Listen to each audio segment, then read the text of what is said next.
Gimmick was an action platformer released in Japan in 1992 by Sunsoft. It wasn't released here in the UK, only in Scandinavian PAL regions as Mr Gimmick, and it didn't make it stateside either.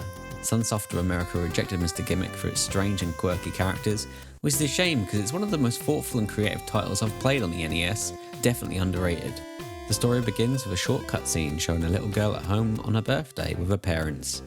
I could eat some cake right about now. Anyway, she opens a gift and finds a green knockoff Kirby doll inside. Only joking, it's a Mr Gimmick doll and she loves it.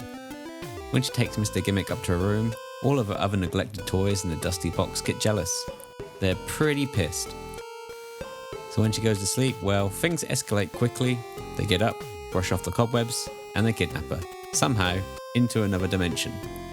These toys are actually the stage bosses you encounter throughout the game, so I find that pretty cool.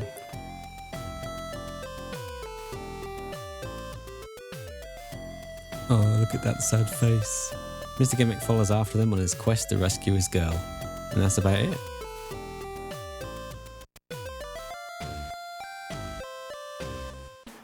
The gameplay, especially the physics, is very impressive, but it has a steep learning curve.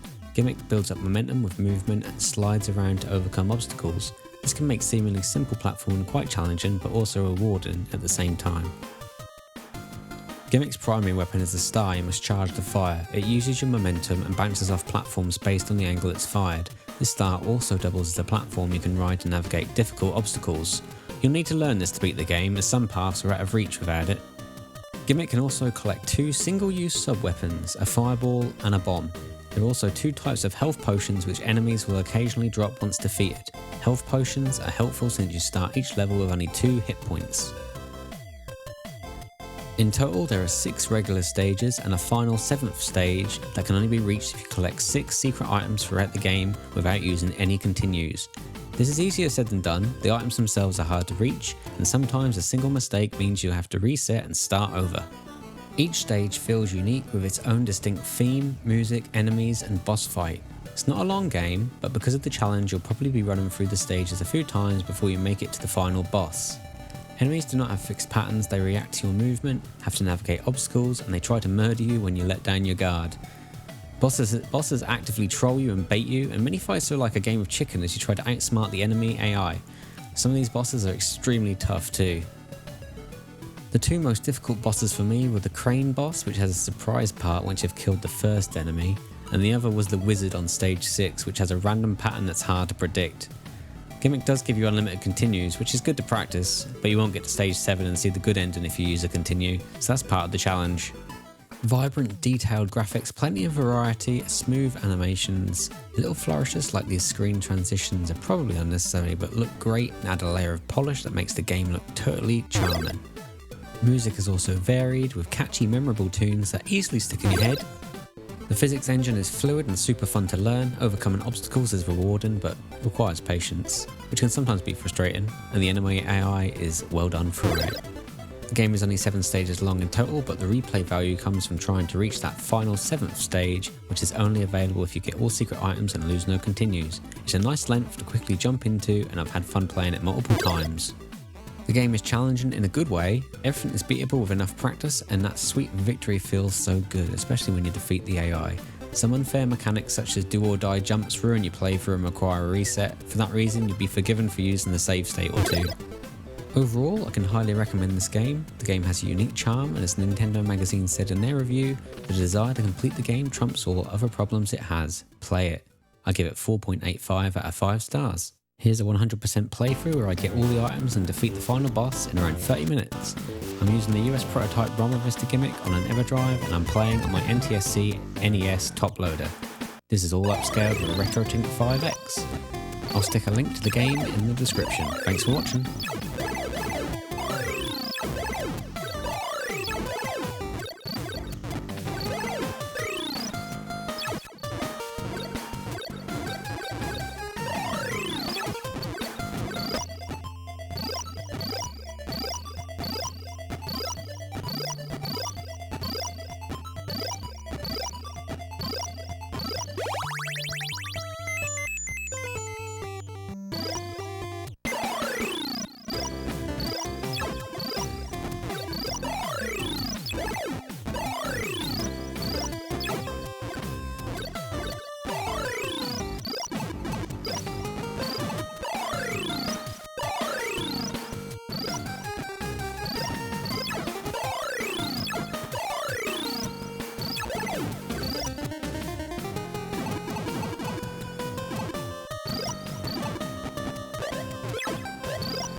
Bye.